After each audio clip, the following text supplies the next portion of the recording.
Hi friends, welcome to Dhruva star logs. మనం ఇప్పుడు గోవా వెళ్తున్నాం ఫ్రెండ్స్. ఇక్కడ వచ్చేసి ఇది వచ్చేసి మొత్తం ఘాట్ రోడ్ అనమాట. వెళ్ళే దారిలో ఆల్మోస్ట్ ఒక 1 అవర్ పట్టింది మాకు వెళ్ళడానికి. క్లియర్గా చెప్పాలంటే శ్రీశైలం రూట్ లాగా ఉంటుందన్నమాట. కాకపోతే ఇంకా అంతకన్నా దారుణంగా ఉంటుందని మాత్రం చెప్పొచ్చు. సో అదన్నా కొంచెం పెద్దగా ఉంటుంది రూట్. ఇదైతే కొంచెం ఇంకా హెవీగా అనిపించింది. 1 వే రూట్ ఇలా ఉందన్నమాట. సో చాలా స్లోగా వెళ్ళాము. కొంచెం దూరమే మీన్ ఒక 30-40 కిలోమీటర్స్కే మాకు 1 అవర్ పట్టింది. అంటే తెలియని రూట్ కాబట్టి చాలా స్లోగా వెళ్ళాల్సి వచ్చింది. సో అదనమాట. కానీ వ్యూ మాత్రం చాలా బాగుంది. కొండలు లోయల్లాగా బాగుందనమాట. ఒక దగ్గర ఆగి చూస్తే చాలా మంచిగా అనిపించింది. ఇంకో ఇలా ఎదురుగా వెహికల్స్ వస్తాయి. సో చాలా కేర్ఫుల్గా వెళ్ళాల్సి వచ్చింది. అండ్ మీకు వ్యూ బాగా నచ్చుతుంది ఇక్కడ చూడండి. వీడియో స్కిప్ చేయకుండా చూడండి ఫ్రెండ్స్ కొంచెము. అండ్ ఇందులో మీకు ఇన్ఫర్మేషన్ కూడా ఇస్తాను, గోవాకి సంబంధించిన ఇన్ఫర్మేషన్. సో మెయిన్లీ గోవా గురించి చెప్పాలంటే ఫ్రెండ్స్ బిజినెస్ అంటే ఎందుకంటే బిజినెస్ అని ఎందుకు అంటున్నానంటే అక్కడ ప్రతిదీ మనీ ఓరియంటెడ్. అండ్ ఇక్కడ చూడండి మనకి ఇల్లులు కొంచెం డిఫరెంట్గా ఉంటాయి అన్నమాట. చూడండి ఎక్కువగా వచ్చేసి కొబ్బరి తోటలాగా అనిపిస్తే కొంచెం అరటి చెట్లు కూడా ఉన్నాయి. అండ్ మోస్ట్ ప్రాబబ్లీ చెరుకు తోటలు ఎక్కువ ఉన్నాయి. సో అదనమాట. బట్ ఎక్కువగా ఫారెస్ట్ ఏరియా లాగా అనిపించింది బాగా. ఎందుకంటే ఇల్లులు కొంచెం డిఫరెంట్గా ఉంటాయని చెప్పాను కదా, ఇలా అనమాట. సో అదనమాట. ఇక్కడున్న వెదర్కి ఇలా ఉన్నట్టున్నాయి అంతా.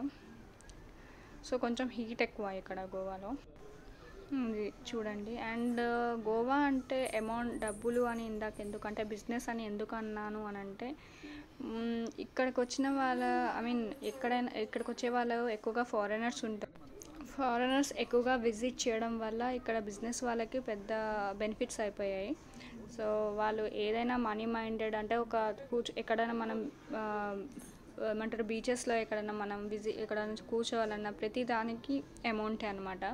చిన్నది ఏదైనా తీసుకోవాలన్నా ఏదైనా చూడాలన్నా అది మొత్తం మనీ అదే అయిపోయింది. నాకు ఎక్కువగా బిజినెస్ మైండెడ్ అన్నట్టుగా కనిపించింది. ఎందుకంటే చిన్నవే చాలు ఫ్రెండ్స్. ఎందుకంటే మనం ఎంఆర్పి రేట్స్ అక్కడ ఏవి ఇయ్యరు. ఎంఆర్పి రేట్స్తో పోలిస్తే ఇంకొక 10 రూపీస్ ప్లస్ అని చెప్పారు. ఈవెన్ ఎగ్జాంపుల్ చెప్తున్నాను, Lay's packet 20 rupees Lay's packet 30 రూపీస్కి అమ్ముతున్నారు.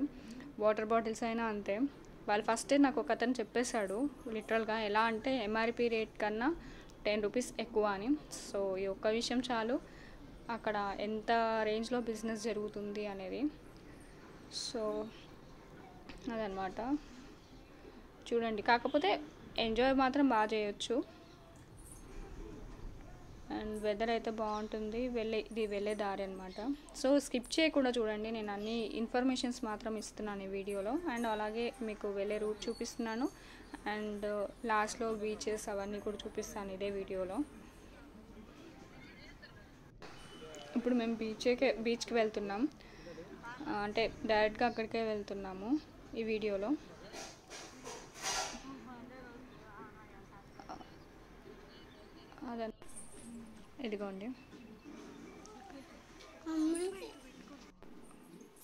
ఇదిగోండి బీచ్కి వచ్చేసాము. అండ్ నాకు నచ్చిన బీచ్ ఇది ఒక్కటి. అంటే ఒక 5 to 6 బీచెస్ ఉంటాయి, బట్ ఈ బీచ్ నాకు కొంచెం బాగా నచ్చింది. సో బీచ్కి వెళ్ళే దారిలో వచ్చేసి ఇక్కడ షాపింగ్ కాంప్లెక్స్ ఉంటాయి. పిల్లలు ఉంటే మాత్రం బుక్ అయిపోతారు పేరెంట్స్. సో ఇక్కడ అన్ని కాస్ట్కి సంబంధించిన వరకు అయితే చెప్పనవసరం లేదు. కొంచెం రేట్స్ అయితే ఎక్కువనే, నేను ఫస్టే చెప్పాను కదా. సో 100ది 150 చెప్తారు, 200ది ఇంకెంత చెప్పినా. కాకపోతే బెనిఫిట్ ఏంటంటే మనం ఇక్కడ బార్గెన్ చేయొచ్చు. ఎగ్జాంపుల్ చెప్తాను, ఒక 500ది వాళ్ళు చెప్తే మేము 200కి అడిగితే కూడా ఇచ్చారు. ఇంకో ఎగ్జాంపుల్ చెప్తాను, హ్యాండ్ బ్యాగ్స్ 600 to 700 చెప్పారు, మేము 300కే తీసుకున్నాము. సో అలా అన్నమాట. ఇక్కడ బార్గెన్ అయితే బాగా చేసుకోవచ్చు మనం. కానీ ప్రైజెస్ మాత్రం హెవీగా చెప్తారు. ఎంఆర్పి రేట్స్ కన్నా ప్లస్ ఉంటుంది. ఏది ఎంఆర్పి రేట్కి మనకి దొరకదు. సో ఇదన్నమాట. ఇక్కడ బీచెస్లో మాత్రం caps must and should. Caps లేకుండా మనం కనీసం వాక్ కూడా చేయలేము, ఎందుకంటే ఎండ హెవీగా ఉంటుంది ఇక్కడ. సో చెప్పులు వేసుకొని మాత్రం నడవలేము, చెప్పులు చేతిలో పట్టుకొని నడవడం బెస్ట్. ఎందుకంటే ఇసుక అంతగానం ఉంది, లోపలికి కాళ్ళు దిగబడిపోతున్నాయి. ముందర మా అక్క నడుస్తుంది, ఆవిడ నడక చూస్తేనే మీకు అర్థమైపోతుంది కింద అసలు నడవడానికి రావట్లేదండి. అండ్ నా పరిస్థితి కూడా అలాగే ఉంది. మా ఊళ్ళో ఏమో ముందుకెళ్ళిపోయారు, నేనైతే చెప్పులు చేతిలో పట్టుకొని నడుస్తున్నాను, వీడియో తీసుకుంటాం. పాపం మా అక్క నడవలేకపోతుంది. ఇక్కడ వచ్చేసి రెస్టారెంట్స్ ఉన్నాయి, బీచెస్లో రెస్టారెంట్స్కి వెళ్ళిపోతే బుక్ అయిపోతారు. ఎందుకంటే చాలా ప్రైజెస్, మినిమం స్టార్టర్స్ 500 to 600 ఉన్నాయి. మేము వెళ్ళాము ఒకసారి, ప్రైజెస్ చూసేవరకే ఇంకా ఏం చేయలేకపోయాము. సో ఇక్కడ ఫుడ్ తినాలంటే మినిమం అంటే ఒక ఫ్యామిలీకి 3,000 to 4,000 అవుతే కూడా మనం చేయలేము, ఇంకా పెట్టుకోవాల్సింది అక్కడికి వెళ్ళిన తర్వాత. ఎందుకంటే అంత హెవీ కాస్ట్లీ ఉంటుంది. అండ్ ఇక్కడ తినే బదులు మనం బయట ఎక్కడైనా వెళ్ళడం బెస్ట్. ఫస్ట్ టైం తెలియక వెళ్ళడం వేరు, తెలిసి మాత్రం వెళ్ళకండి. మేము ఇక్కడ బుక్ అయిపోయాము. అండ్ ఇక్కడ ఒక కూర్చోవడానికి ఇక్కడ రిలాక్సేషన్ కోసం అని ఇలా వేసేసి పెట్టారు కదండి, అవి మాత్రం ఫ్రీగా అని మాత్రం గెస్ చేయకండి.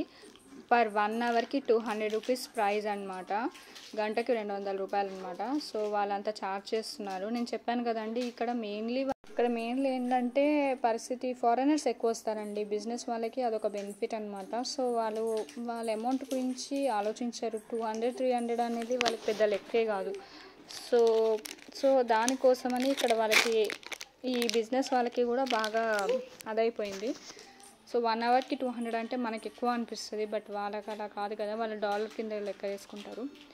సో ఇదనమాట. And Goa night life, beach night life చాలా బాగుంటుందండి. అంటే మేము పిల్లలు ఉన్నారు కదా, ఎక్కువసేపు ఉండలేకపోయాము, అప్పటికే పిల్లలు అలసిపోయారు.